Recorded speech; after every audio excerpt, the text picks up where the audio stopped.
कार्तिक महात्म्य अध्याय 14. श्री गणेशाय नमः. नारद म्हणतात, ते दैत्य नंदी गणपती षडानन यास पाहून मोठ्या अमरशाने द्वंद्व युद्ध करण्याकरिता धावत आले. नंदी बरोबर कालनेमी, गणपती बरोबर शुंभ व षडानन बरोबर निशुंभ असे सज्ज होऊन युद्धास थांबले.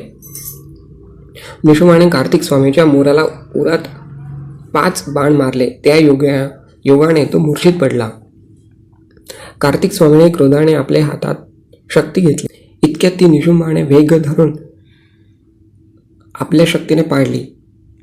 नंदीने अनेक बाण कालनेमीला मारले. 7 बाणांनी त्याचे घोडे, ध्वज, सारथी व जू पाडले. कालनेमीने रागाने नंदीचे धनुष्य तोडले. ते नंदीने टाकून त्याच्या उरावर शूल मारिला. त्या शूलाने त्याचे हृदय फुटले व घोडे मेले. सारथी मेला असा झाला. तेव्हा त्याने पर्वताचे शिखर उचलून नंदीश्वरावर टाकले. इकडे रथात बसणारा शुंभ, उंदरावर बसणारा गणपती यांनी एकमेकास बाणांनी वेधून टाकले. तेव्हा गणपतीने पत्री बाणाने शुंभाचे हृदय वेधून 3 बाणांनी त्याचा सारथी पृथ्वीवर पाडला. तेव्हा शुंभ अतिक्रोधाविष्ट होऊन गणपतीवर बाणांची वर्षाव करू लागला व 3 बाणांनी त्याने उंदरास वेधून मेघासारखी गर्जना केली. त्या बाणांनी अंग मित्र होऊन अतिवेदना झाल्यामुळे उंदीर चळला. तेव्हा गणपती खाली पडला. त्यामुळे पदाती झाली.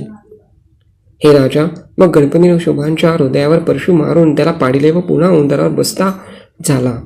कालनेमी व निशुंभ या दोघांनी रागाने एकदम गणपतीवर बाण वर्षाव केला. मदमस्त हत्तीला चाबुकांनी मारितात तसे गणपतीला झाले. गणपतीला असे पडिलेले पाहून बली वीरभद्र कोटीगणांसह वर्तमान वेगाने धावत आला. त्याच्याबरोबर कुष्मांड, भैरव, वेताळ, योगिनींचा समुदाय, पिशाचांचे वगैरेचा समुदाय व गणही आले. तेव्हा त्यांच्या किलकिलाटाने, सिंहनादाने व नगारे, मृदंग वगैरेंच्या नादाने पृथ्वी कापू लागली.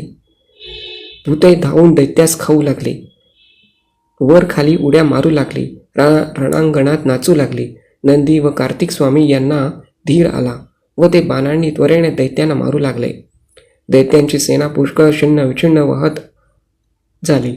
भूतांनी खाल्ली व पुष्कळशी मरून पडली व त्यामुळे घाबरून खिन्न व म्लान मुक्त झाली.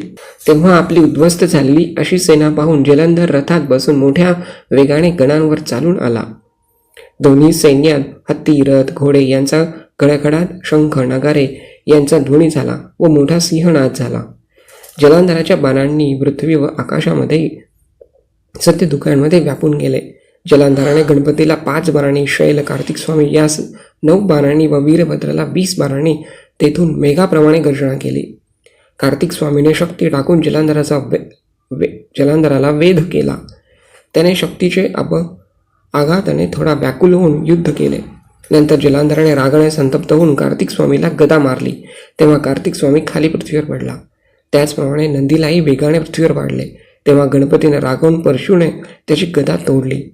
वीरभद्राने 3 बाणांनी त्या दैत्याच्या छातीवर वेध केला व 7 बाणांनी त्याचे घोडे, ध्वज, धनुष्य, छत्र ही तोडिले. तेव्हा त्या दैत्याने संतापून शक्ती उभारून त्या भयंकर शक्तीने प्रहार करून गणपतीला पाडिले व दुसऱ्या रथावर आपण चढला. नंतर वीरभद्रावर संतापून चालून आला. ते सूर्याप्रमाणे तेजस्वी जलंधर व वीरभद्र दोघे परस्पर लढू लागले. वीरभद्राने पुन्हा त्याचे घोडे व धनुष्य तोडून पाडिले. तेव्हा तो दैत्य परीघ नावाचे शस्त्र घेऊन वीरभद्रावर उडी मारून धावला. नारद म्हणतात, राजा, जलंधराने वेगाने जाऊन वीरभद्राच्या मस्तकावर परीघ मारला. तेव्हा त्याचे मस्तक फुटून तो जमिनीवर रक्त ओकत पडला.